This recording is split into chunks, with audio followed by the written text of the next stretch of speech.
Hello, and welcome to Harry Potter and the Methods of Rationality, the podcast. Written by Eliezer Yudkowsky, read by Eneasz Brodsky, based on the works of J.K. Rowling. Chapter 62, The Stanford Prison Experiment, Final.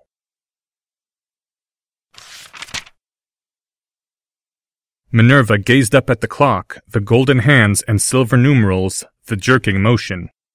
Muggles had invented that, and until they had, wizards had not bothered keeping time. Bells, timed by a sanded hourglass, had served Hogwarts for its classes when it was built.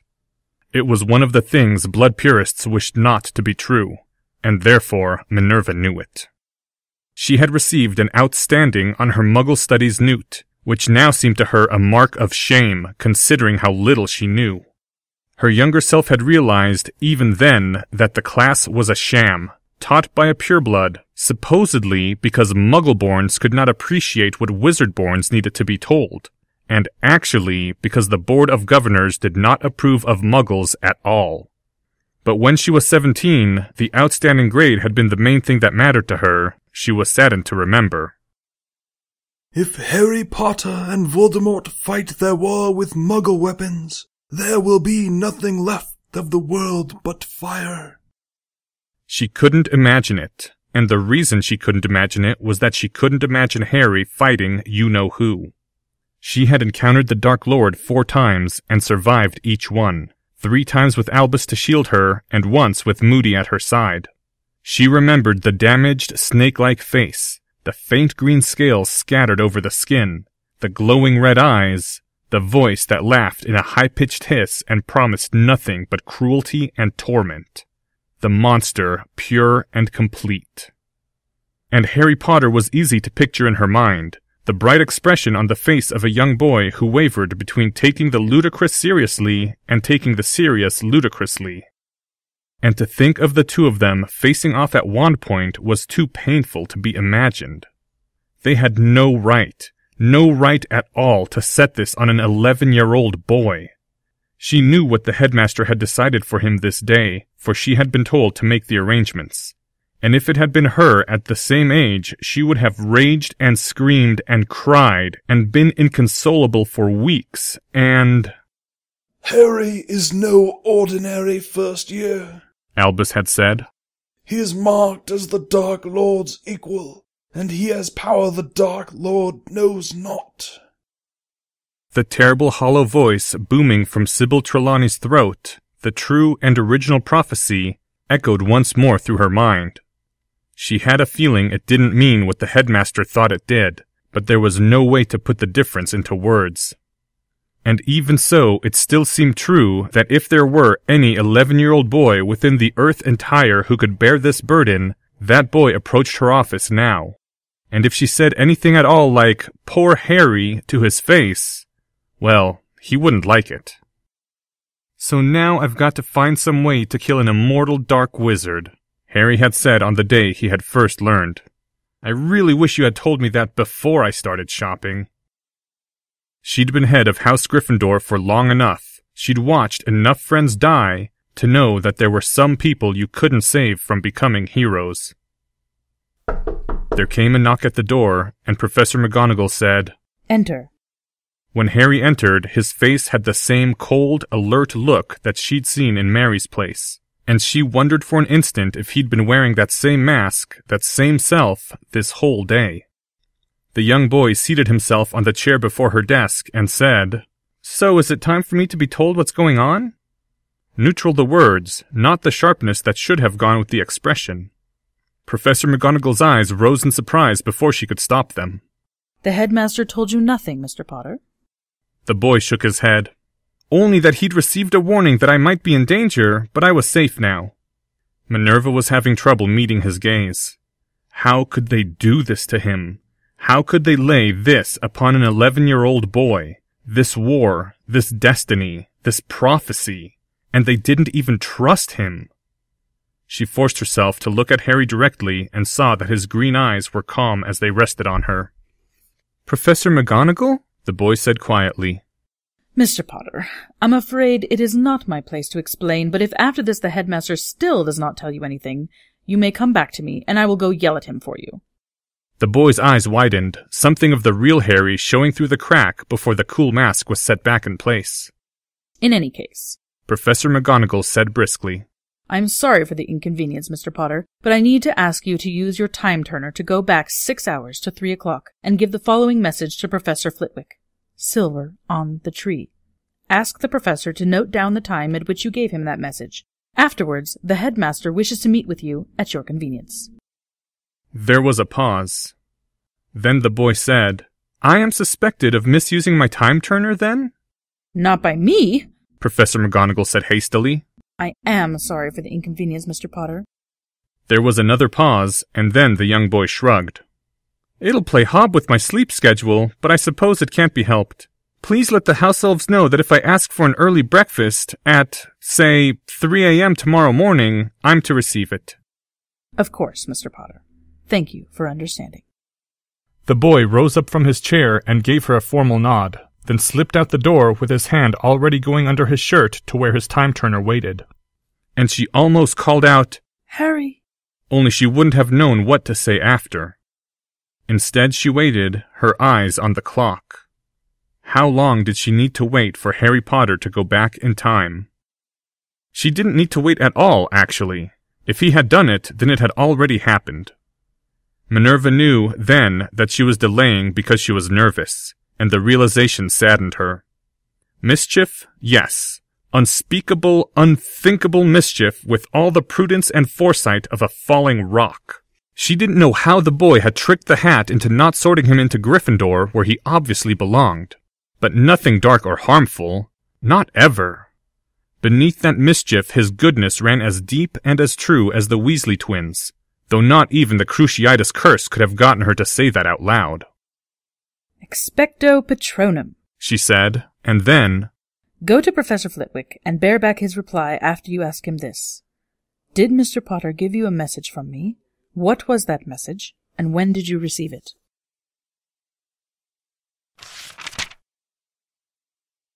"1 hour earlier, having used the last remaining spin of his time turner after putting on the cloak of invisibility, Harry tucked the hourglass back into his shirt. And he set out toward the Slytherin dungeons, striding as quickly as his invisible legs could manage, though not running. Thankfully, the deputy headmistress's office was already on a lower floor of Hogwarts. A few staircases later, taken 2 steps but not 3 steps at once, Harry stopped at a corridor around whose final bend lay the entrance to the Slytherin dorms. Harry took a piece of parchment, not paper, out of his pouch, took a quotes quill, not pen, out of his pouch, and told the quill, "Write these letters exactly as I say them. ZPGBSY, space, FVIIREBAGURGERR. There were 2 kinds of codes in cryptography. Codes that stopped your little brother from reading your message, and codes that stopped major governments from reading your message. And this was the first kind of code, but it was better than nothing. In theory, no one should read it anyway, but even if they did, they wouldn't remember anything interesting unless they did cryptography first. Harry then put that parchment in a parchment envelope, and with his wand melted a little green wax to seal it. In principle, of course, Harry could have done all that hours earlier. But somehow, waiting until after he heard the message from Professor McGonagall's own lips seemed less like messing with time. Harry then put that envelope inside another envelope, which already contained another sheet of paper with other instructions and 5 silver sickles. He closed that envelope, which already had a name written on the outside, sealed it with more green wax, and pressed a final sickle into that seal. Then Harry put that envelope into the very last envelope, on which was written in large letters the name Mary Tavington. And Harry peeked around the bend to where the scowling portrait that served as the door to the Slytherin dorms waited. And as he did not wish the portrait to recall not seeing anyone invisible, Harry used the hover charm to float the envelope to the scowling man and tap it against him. The scowling man looked down at the envelope, peering at it through a monocle, and sighed, and turned around to face toward the inside of the Slytherin dorms, and called, "Message for Mary Tavington!" The envelope was then allowed to fall to the floor. A few moments later, the portrait door opened, and Mary snatched up the envelope from the floor. She would open it up and find a sickle and an envelope addressed to a fourth-year student named Margaret Bulstrode. Slytherins did this sort of thing all the time, and a sickle definitely constituted a rush order. Margaret would open her envelope and find 5 sickles along with an envelope to be dropped off in an unused classroom, after she used her time turner to go back 5 hours, whereupon she would find another 5 sickles waiting for her if she got there quickly. And an invisible Harry Potter would be waiting in that classroom from 3 p.m. to 3:30 just in case someone tried the obvious test. Well, it had been obvious to Professor Quirrell anyway. It had also been obvious to Professor Quirrell that A. Margaret Bulstrode had a time turner, and B. she wasn't very strict about how she used it, e.g., telling her younger sister really good pieces of gossip before anyone else had heard. Some of the tension leaked off Harry as he strode away from the portrait door, still invisible. Somehow, his mind had still managed to worry about the plan, even knowing that it had already succeeded. Now there remained only the confrontation with Dumbledore, and then he was done for the day.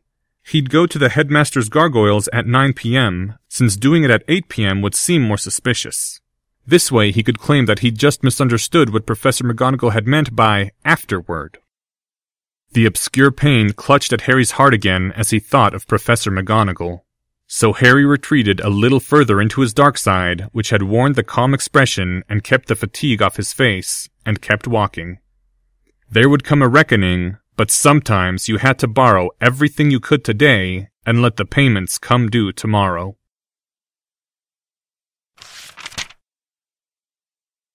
Even Harry's dark side was feeling the exhaustion by the time the spiraling staircase had delivered him to the great oaken door that was the final gate to Dumbledore's office. But since Harry was now legally 4 hours past his natural bedtime, it was safe to let some of the fatigue show, the physical, if not the emotional. The oaken door swung open. Harry's eyes had already been focused in the direction of the great desk, the throne behind it. So it took a moment to register that the throne was empty, the desk barren but for a single leather-bound volume. And then Harry shifted his gaze to see the wizard standing among his fiddly things, the mysterious unknown devices in their scores. Fawkes and the Sorting Hat occupied their respective perches.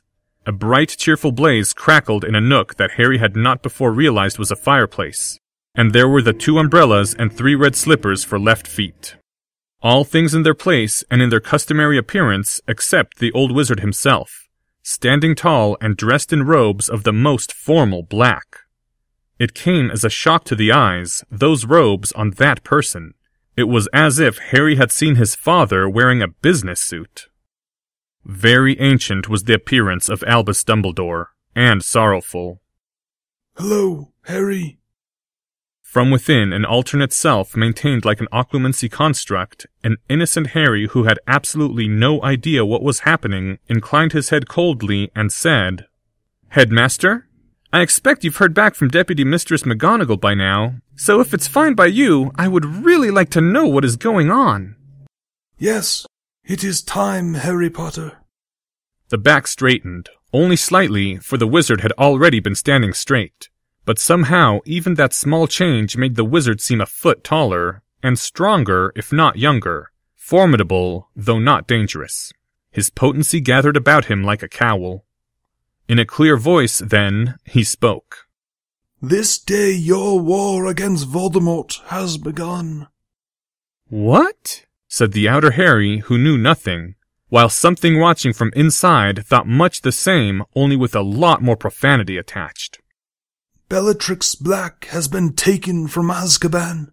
She has escaped from a prison inescapable. It is a feat that bears Voldemort's signature, if ever I have seen it.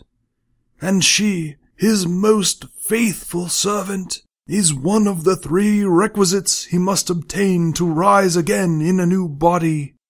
After 10 years, the enemy you once defeated has returned, as was foretold."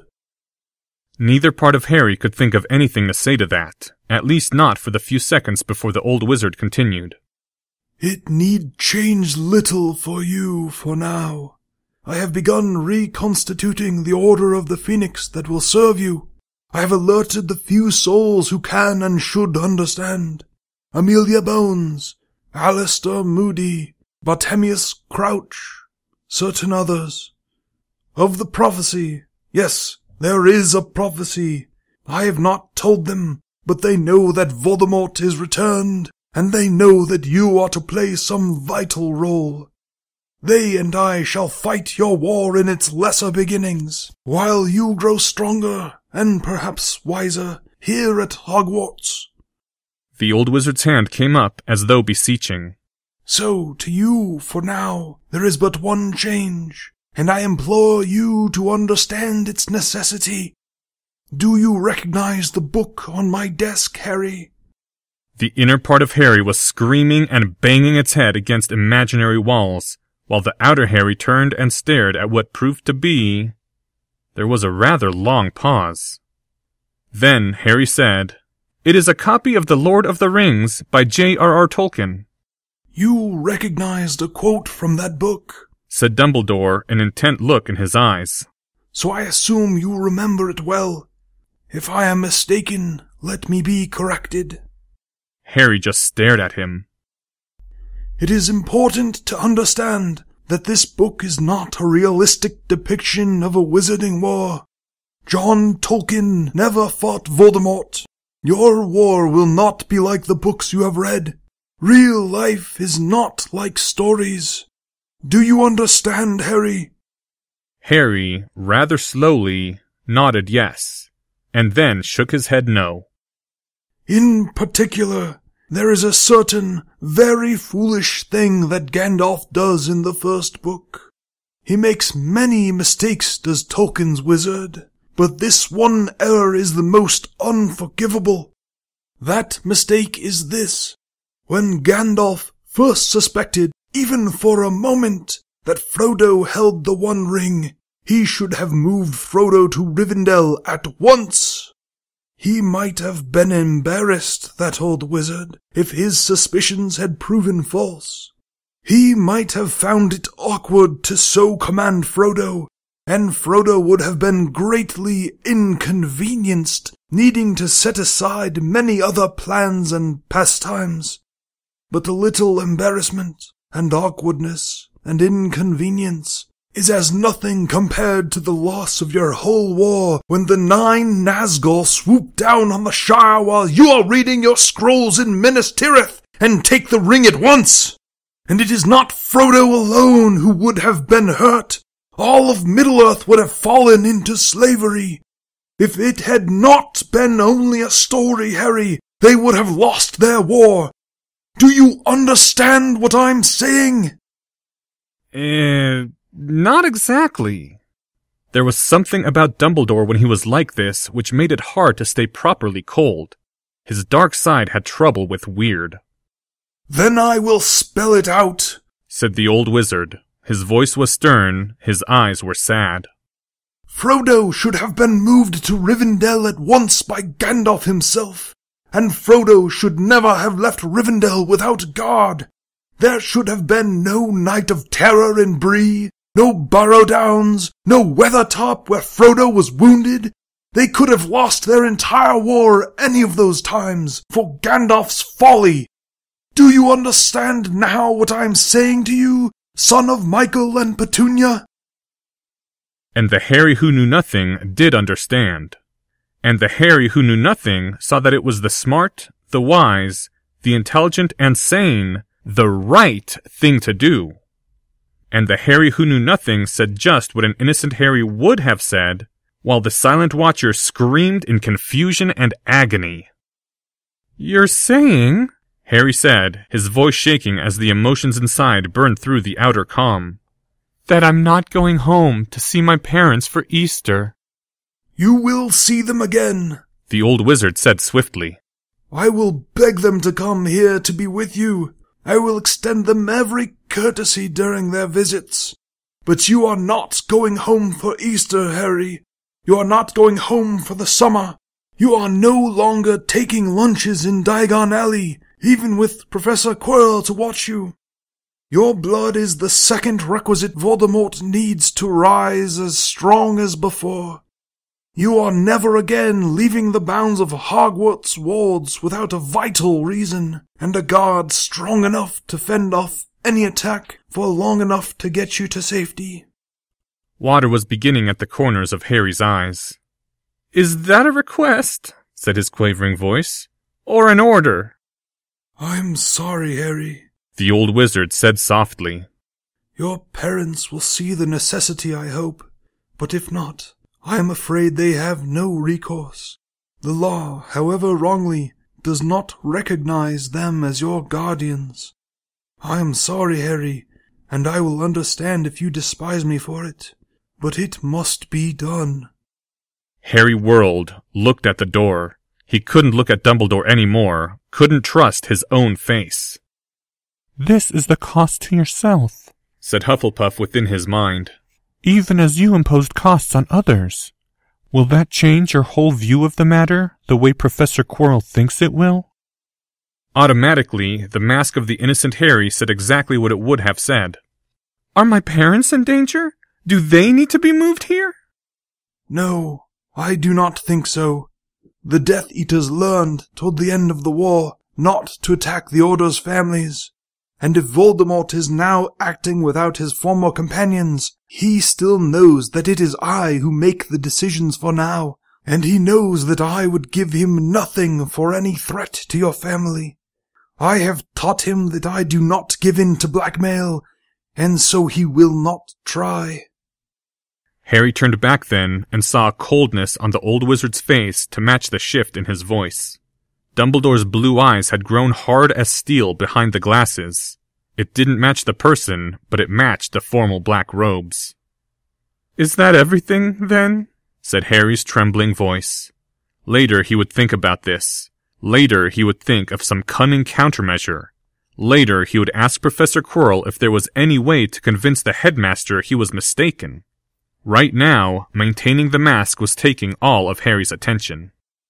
"Voldemort used a Muggle artifact to escape Azkaban.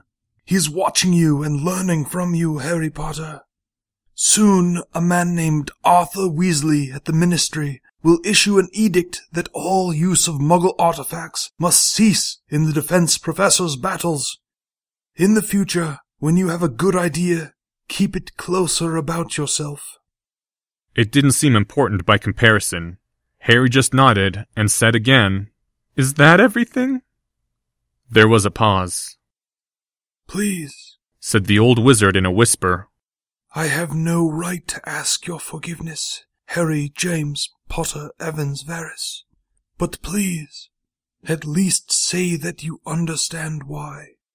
There was water in the old wizard's eyes. "I understand," said the voice of the outer Harry, who did understand.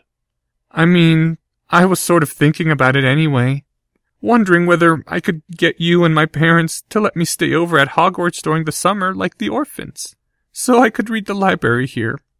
It's just more interesting at Hogwarts anyway." A choking sound came from Albus Dumbledore's throat.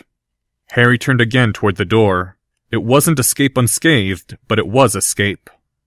He took a step forward. His hand reached to the door handle. A piercing cry split the air. As though in slow motion, as Harry spun, he saw the phoenix already launched through the air and winging toward him. For the true Harry, the one who knew his own guilt, came a flash of panic. He hadn't thought of that, hadn't anticipated it. He'd prepared to face Dumbledore, but he'd forgotten about Fawkes. 3 times the phoenix's wings flapped like the flaring up and dying down of a fire. Duration seemed to pass too slowly as Fawkes soared over the mysterious devices toward where Harry stood. And the red golden bird was hovering in front of him with gentle wing sweeps, bobbing in the air like a candle flame. "What is it, Fawkes?" said the false Harry in puzzlement, looking the phoenix in the eyes as he would if he were innocent. The real Harry, feeling the same awful sickness inside as when Professor McGonagall had expressed her trust in him, thought, "Did I turn evil today, Fawkes? I didn't think I was evil. Do you hate me now? If I've become something a phoenix hates, maybe I should just give it up now. Give up everything now and confess. Fawkes screamed. The most terrible cry Harry had ever heard. A scream that set all the devices vibrating and made all the sleeping figures start within their portraits. It pierced through all of Harry's defenses like a white-hot sword through butter, collapsed all his layers like a punctured balloon popping, reshuffled his priorities in an instant as he remembered the one most important thing. The tears began pouring freely from Harry's eyes, down his cheeks. His voice choked as the words came out of his throat like coughing up lava. Fawkes says he wants me to do something about the prisoners in Azkaban. Fawkes, no! Dumbledore strode forward, reaching out to the Phoenix with a pleading hand. The old wizard's voice was almost as desperate as the Phoenix's scream had been. You cannot ask that of him, Fawkes. He is only a boy still. You went to Azkaban. You took Fawkes with you. You saw. You were there. You saw. Why didn't you do anything? Why didn't you let them out? When the instrument stopped vibrating, Harry realized that Fawkes had screamed at the same time as his own scream, that the Phoenix was now flying next to Harry and facing Dumbledore at his side, the red golden head level with his own. Can you, whispered the old wizard, can you truly hear the voice of the Phoenix so clearly? Harry was sobbing almost too hard to speak. For all the metal doors he'd passed, the voices he'd heard, the worst memories, the desperate begging as he walked away, all of it had burst into his mind like fire at the Phoenix's scream. All the inner bulwarks smashed. Harry didn't know whether he could truly hear the voice of the Phoenix so clearly, whether he would have understood Fawkes without already knowing. All Harry knew was that he had a plausible excuse to say the things Professor Quirrell had told him he must never raise in conversation from this day forth, because this was just what an innocent Harry would have said, would have done, if he had heard so clearly. They're hurting! We have to help them! I can't! Cried Albus Dumbledore. Harry! Fawkes! I can't! There's nothing I can do! Another piercing scream. Why not? Just go in and take them out! The old wizard wrenched his gaze from the Phoenix, his eyes meeting Harry's instead. Harry, tell Fawkes for me! Tell him it's not that simple! Phoenixes aren't mere animals, but they are animals, Harry! They can't understand! I don't understand either! I don't understand why you're feeding people to Dementors! Azkaban isn't a prison! It's a torture chamber! And you're torturing those people to death! Percival, said the old wizard hoarsely. Percival Dumbledore. My own father. Harry, my own father, died in Azkaban. I know it is a horror. But what would you have of me? To break Azkaban by force? Would you have me declare open rebellion against the Ministry? There was a pause, and Harry's trembling voice said, Fawkes doesn't know anything about governments. He just wants you to take the prisoners out of their cells, and he'll help you fight if anyone stands in your way. And so will I, Headmaster. I'll go with you and destroy any Dementor that comes near. We'll worry about the political fallout afterward. I bet that you and I together could get away with it. Harry, Phoenixes do not understand how winning a battle can lose a war. Tears were streaming down the old wizard's cheeks, dripping into his silver beard. The battle is all they know. They are good, but not wise. That is why they choose wizards to be their masters. Can you bring out the Dementors to where I can get at them? Harry's voice was begging now. Bring them out in groups of 15. I think I could destroy that many at a time, without hurting myself. The old wizard shook his head. It was hard enough to pass off the loss of one. They might give me one more, but never two. They are considered national possessions, Harry. Weapons in case of war. Fury blazed up in Harry then, blazed up like fire. It might have come from where a phoenix now rested on his own shoulder, and it might have come from his own dark side. And the two angers mixed within him, the cold and the hot, and it was a strange voice that said from his throat, "Tell me something. What does a government have to do? What do the voters have to do with their democracy? What do the people of a country have to do before I ought to decide that I'm not on their side anymore?"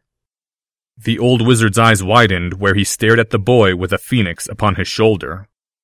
Harry, are those your words or the defense professor's? Because there has to be some point, doesn't there? And if it's not Azkaban, where is it then? Harry, listen, please. Hear me. Wizards could not live together if they each declared rebellion against the whole every time they differed. Always there will be something. Azkaban is not just something. It's evil. Yes, even evil. Even some evils, Harry, for wizards are not perfectly good. And yet it is better that we live in peace than in chaos. And for you and I to break Azkaban by force would be the beginning of chaos. Can you not see it? The old wizard's voice was pleading. And it is possible to oppose the will of your fellows openly or in secret without hating them, without declaring them evil and enemy.